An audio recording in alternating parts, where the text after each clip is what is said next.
I'm Nick Harcourt, and this is Transmissions, coming to you from the World Art Stage in Los Angeles, California, and our guest is LP.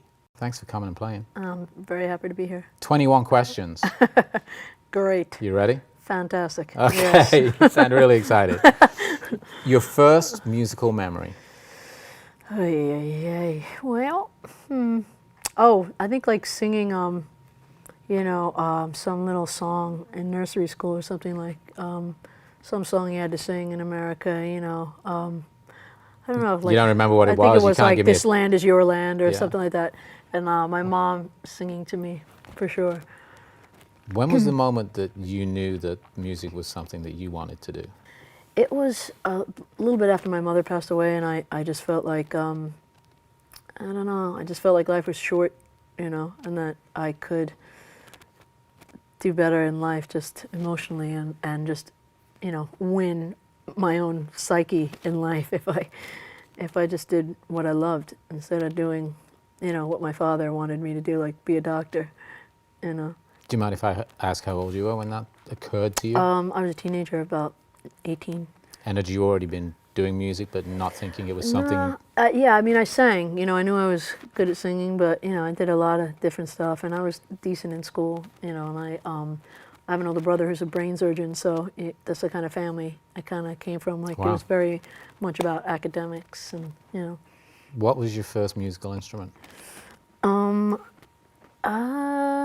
I guess guitar. I really wanted to play guitar. The problem was, I feel like I got a late start because I had that problem in bands where they just, if you can sing really well, they just want you to sing. Your friends they want their job to be secure, I guess. Sure.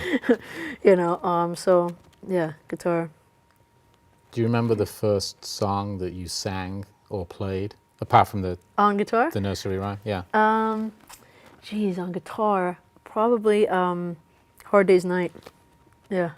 Who's your favorite artist, dead or alive, that does what you do?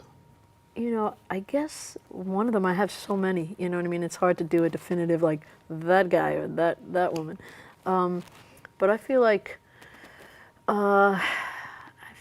Robert Plant kind of really, I like how he gets really possessed. We were just talking about Robert Plant before we started rolling cameras, yeah. It's the flat stomach, right? Yeah. It's the guy who plays him on vinyl that I really think is the guy, though. Robert Plant's got a unique voice, obviously. Is that why? Yeah, he's got a unique voice, and he just epitomizes, like, that kind of rock and roll, like, lost in it, kind of completely, like, taken away by the rock, gods, I guess. I don't know, I just, like, there's something, and it's just, like, it's such a sexy band to me. I just always... Zeppelin. Yeah. I've had the opportunity to interview him a few years ago now. Right. And I just can't get his character from Almost Famous out of my head whenever I think about Robert Plant. Really? Yeah. Oh, wow. Up on the rooftop. Oh, that. Yeah. Yeah. Is that... That's supposed to be him. That's him? Yeah. I mean, there were a lot of drugs involved. Yeah. I mean, so I don't want to, there's nothing, I can't really say like, hey, If you didn't do this... Drugs?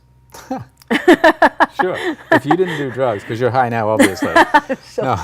If you didn't do what you do, if you didn't sing, play guitar, ukulele, what would or could you do? I probably would be a doctor, to be honest with you. I mean, I found it interesting. I hated school, but, I don't know. And I also think I might have gone back to it. I might have done something else, like something random, business-wise, and then been like, gone back to school and been a doctor, just because I would have been like, I don't know, I feel like music helps people, and I like to be involved with, like, people's well-being, so I'd like to do something along that line. What's your idea of happiness? Well, I think having people around me, first and foremost in my life, in my personal life, that make me feel at ease and and that I'm safe and happy, and just really good friends, and wine, women, and song, basically. Say no more. And I really have to say, like, when I feel like I'm onto something with a song, and I'm in that stage where I'm like, I know it's like I have something that I'm gonna love, that's a really happy moment, because I write songs, you know, for other people and everything, and there's so many songs that, you know, I don't think in my head like, oh, this isn't going anywhere or anything, but like I know that, you know, probably 80% at least of the songs I'm writing are possibly or not going to see the light of day. So when I'm onto one that I know, sometimes I don't know, and they do anyway, they see the light of day and then some, but sometimes I don't know, but when I know that like something's really good, that's happiness for sure. What's your idea of misery? Oh, take away all those things. Negate all those things. No, I mean, you know, I went through a really bad breakup, and that was pretty miserable, you know, and just like doubting yourself and not feeling loved properly. That's pretty miserable. Losing people. Are you somebody whose confidence can get hit by that kind of stuff? Yeah, I can go into a sinkhole, like if I'm not careful. I have this, but I also have that, you know. And if I don't, I have to be careful with that, you know. Let's talk heroes. Male hero. I will go with James Baldwin, the author. Love that guy. Badass. Okay. Female hero. Ooh. My mom, for sure. Tell me why. I think because she definitely like had a difficult life and was not happy a lot, and put a lot of love and joy and happiness into my brother and I. And I don't know, she taught me a lot of stuff. What's your favorite place on earth? My favorite place on earth? The happy place. I don't know, my favorite place on earth. I like Mexico City right now. It's fun. It's a good place. If you're on a desert island, you've got one thing. What is it? Oh my God. I guess I'd like to have my my guitar or my ukulele. It'd get really boring. If you ran the world, if I ran the world, you can do anything. I can do anything. What's the first thing you'd do? Oh my God, mandatory happy hour. It'd be like have to do it. Or no, 4-day weekday. 4-day weekday. It doesn't matter. 4-day workday. 4-day workday. It doesn't matter to me, because like my life is like basically a vacation. It feels like half the time. I mean, I'm lucky as bastard alive. If you had a superpower, what would it be? I think I would love to be able to like kind of time travel and occupy any body I wanted to, you know, fly, be an eagle, just like turn into things. Sort of like a Doctor Who could become Yeah, I don't really something else. know that guy. Was that he could become other things? He's a time traveler, man. Oh, right, yeah. But I want to become like other, like, you know, animals and stuff. Sure. Like, you know, just rocket into an eagle and go over the Grand Canyon. Are you a morning person or a night owl? I'm a night owl, but I've got a dog recently, so I've been more of a morning person than I would have liked. But it's nice to experience both sides, you know. Is it easier to write a love song or a revenge song?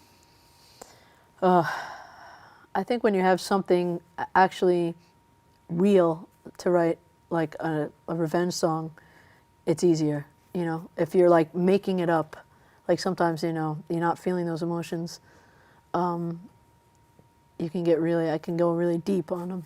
Do you work shit out those through your lyrics? Yeah, for sure. Yeah. I mean, actually, probably the happy song is the easier song, because when I'm stoked, I can, you know, but I feel like it really depends on where I'm at and what the experience is, where I need to process things. You know, like sometimes when I'm in the thick of like being super happy or super sad, I can't articulate properly, musically or lyrically. Digital or analog? Well, I think, you know, analog is great for when I'm actually recording, but digital is so helpful in the writing game, you know. It's like we were saying earlier about like adapting, you know. It's like I could go all day long about, yeah, vinyl, but, you know, I mean, it's like, it's not like, you know, the speediest operation in the world. I'm glad they both exist. Do you have a preferred program or system that you use? I mean, they pretty much go between Logic and Pro Tools. Depends. Do you have a before show or before recording a studio ritual when you're about to create? I mean, I have to do vocal warm-ups, you know. I studied opera and stuff, so I have like scales, and there's this half hour that I absolutely have to do. Like, I have that crazy nightmare that you get when you have to like go on stage and I can't find my phone to like do my warm-ups, and I'm just like, ah, man. Yeah, so I have to warm up. But other than that, like, once I warm up, I can hang with people, I can do whatever. Have you ever seen anything backstage or on the road that you wish you hadn't? I think I sometimes see people like not in being grateful for what they have, you know. When I see like expand on that a little bit. You don't have to give people, names, but no, but people I think get like a little bit bogged down with like, oh, and this this is not right, or this is hard, or, you know. And I think that, like, I mean, I've had, you know, myself to deal with a lot of like, you know, pretty janky situations, and when I see people that, you know, have it good at, or a little like, you know, kind of, oh, this is happening, I'm just like, I don't like to see that. It bums me out. What's the title of the movie of your life?